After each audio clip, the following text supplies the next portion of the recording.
ಇದು 10ನೇ ಕ್ಲಾಸ್ನ real number ಪಾಠದ ಎಕ್ಸರ್ಸೈಸ್ 1.10.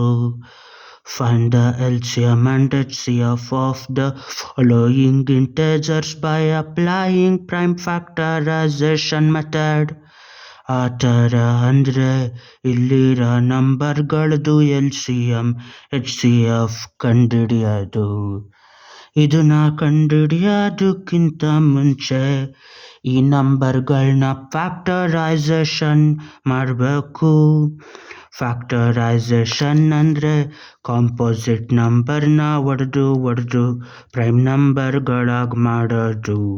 ಪ್ರೈಮ್ ನಂಬರ್ ಇಟ್ಗೆ ಥರ ಅದು ಜೋಡಿಸಿ ಆಗೋದೆ ಕಾಂಪೋಸಿಟ್ ನಂಬರ್ಗಳು. 8ನ 2ರಿಂದ ಒಡಿಬೋದು. 2 4 8, 2 2 4. 9 2ರಿಂದ ಡಿವೈಡ್ ಆಗೋದಿಲ್ಲ, ಯಾಕಂದ್ರೆ ಅದು ಆಡ್ ನಂಬರ್. 3 3 9. 25ನ್ನ 2ರಿಂದನೂ ಒಡೆಯೋಕ್ಕಾಗೋದಿಲ್ಲ, 5 ಅಲ್ಲಿ ಆಡ್ ನಂಬರ್. ಇವಾಗ ಅದನ್ನ ಹೊಡಿಬೇಕು ಅಂದರೆ 3ರಿಂದ 3 7 21, 3 8 24, 3 9 27. ಅದು ಇಲ್ಲ. ನೆಕ್ಸ್ಟ್ 5ರಿಂದ ಹೊಡಿಬೇಕು.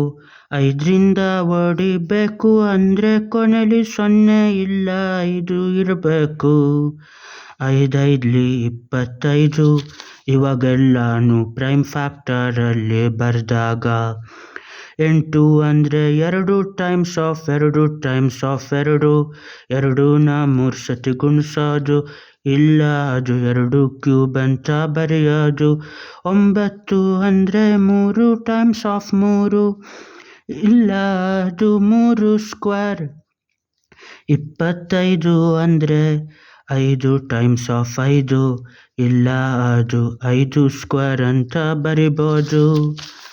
ಇವಾಗ ಕಂಡುಹಿಡಿಬೇಕಿರೋದು HCF ಮತ್ತು LCM ಅನ್ನು.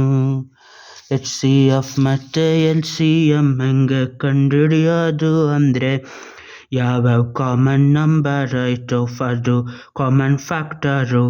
ಇಲ್ಲೆರಡು ಐತೆ, ಇಲ್ಲಿಲ್ಲ, ಇಲ್ಲಿ 3 ಐತೆ, ಇಲ್ಲಿ 3 ಐತೆ, ಇಲ್ಲೂ ಇಲ್ಲ.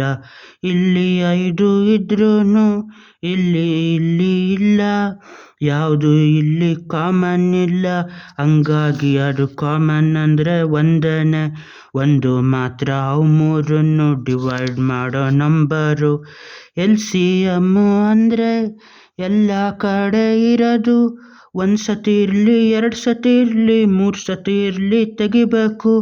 2 ಇಲ್ಲಿ ಐತೆ, 2 ಇಲ್ಲ ಜಾಸ್ತಿ ಸತಿ ಇದ್ರೆ ಹೈಯೆಸ್ಟ್ ಪವರ್ ತೆಗಿಬೇಕು. ಈಗ 2 ಕ್ಯೂಬ್ ಇಲ್ಲಿರೋದ್ರಿಂದ 2 ಕ್ಯೂಬು ಬರಿಬೇಕು. ಇದನ್ನ ಅದೇ ಥರ 3 ಸ್ಕ್ವೇರ್ನ ಇಲ್ಲಿ ಬರಿಬೇಕು. ಅದೇ ಥರ ಇಲ್ಲಿ 5 ಸ್ಕ್ವೇರನ್ನು ಬರಿಬೇಕು. 2 ಕ್ಯೂಬು ಅಂದರೆ 2 times of 2 times of 2. 2 2 4, 4 2 8. 8ಕ್ಕೆ 3 times of 3 ಗುಣಿಸ್ಬೇಕು.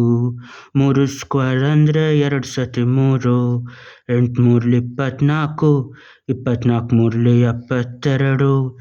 72ನ ಮತ್ತೆ 5 ಟೈಮ್ಸ್ ಆಫ್ 5 ಅಂತ 2 ಸತಿ ಗುಣಿಸೋದನ್ನ ಮಾಡಲು ಬೇಕು. 72 5 72 ಅರ್ಧ 36, 72 5 360. 36 5 ಮತ್ತೆ ಅದರಲ್ಲಿ ಅರ್ಧ ಮಾಡಬೇಕು. 36ರಲ್ಲಿ ಅರ್ಧ 18. 180ಕ್ಕೆ ಇನ್ನೊಂದು 0, 365 1800. ಇಲ್ಲಿಗೆ LCM ಇದ್ರದ್ದು 1800. ಈ 3 ನಂಬರಲ್ಲಿ ಯಾವುದ್ರನ್ನ ಬೇಕಾದರೂ 1800ಕ್ಕೆ ಹೊಡಿಬೋದು. ಅದಕ್ಕೆ ಅದು LCM. ಅದೇ ಥರ HCF ಅಂದರೆ ಈ ನಂಬರಿಂದ ಆ ಮೂರಲ್ಲಿ ಯಾವುದನ್ನಾದರೂ ಹೊಡಿಬೋದು, ಯಾವುದನ್ನಾದರೂ ಹೊಡಿಬೋದು, ಯಾವುದನ್ನಾದರೂ ಹೊಡಿಬೋದು.